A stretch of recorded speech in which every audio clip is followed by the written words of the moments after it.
I want to wrap up this series on Christian meditation with a discussion of guided meditation or guided imagery. Now, guided meditation is just like the meditation that we've been discussing. It has that mental device, that thing that you can focus on, and it also has that passive attitude. However, in guided meditation, the mental device is a bit more complex. It's not just a simple word or a phrase to focus on, to quiet your mind, to bring you into God's presence. Instead, it's an entire script.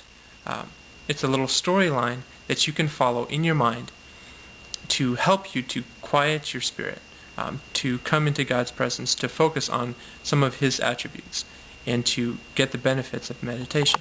Now, guided meditation or guided imagery is great when we don't have the mental discipline or there's too much noise in our mind to focus on a single word or a single phrase repeated over and over again for 10 to 20 minutes.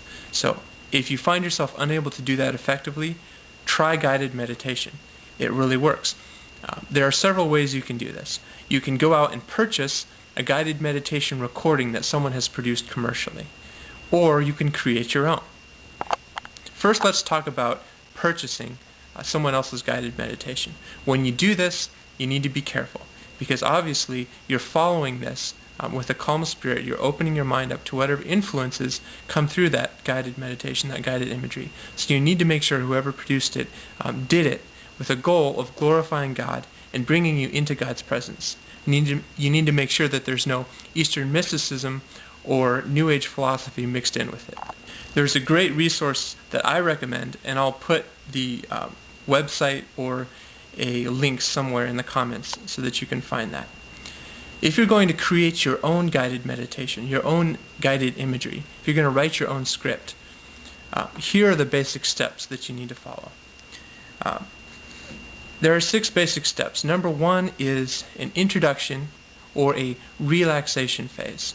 This gets you relaxed and focused and starts to calm your mind and your body so that you can follow the rest of the script. Number 2, you visualize or describe a safe place. This safe place is unique and meaningful to the person who's doing the meditation. Number 3, you go on a journey or you take a path from that safe place to somewhere else. And number 4, that journey or that path ends up at a treasure, or a treasury of knowledge, or a treasury of wisdom, or a wise person, a sage. You can use one of the apostles or one of God's ancient faithful who can give you a message that you pulled from Scripture. And then number 5 is to take the wisdom and leave a burden. So you take something with you when you go, part of that treasure, part of that wisdom, part of that truth from Scripture that you put in there, and you leave a burden, something that you've been hanging on to that's been holding you down.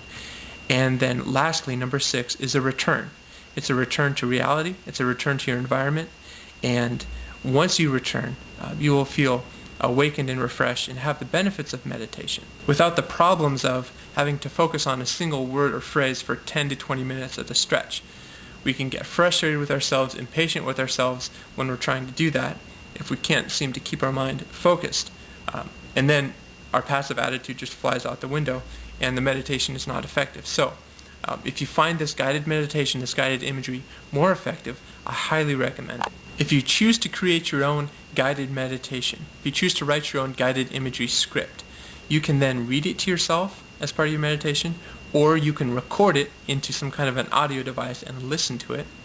You can even play some soft music in the background, or you can have someone else record it, which is helpful if your own voice distracts you.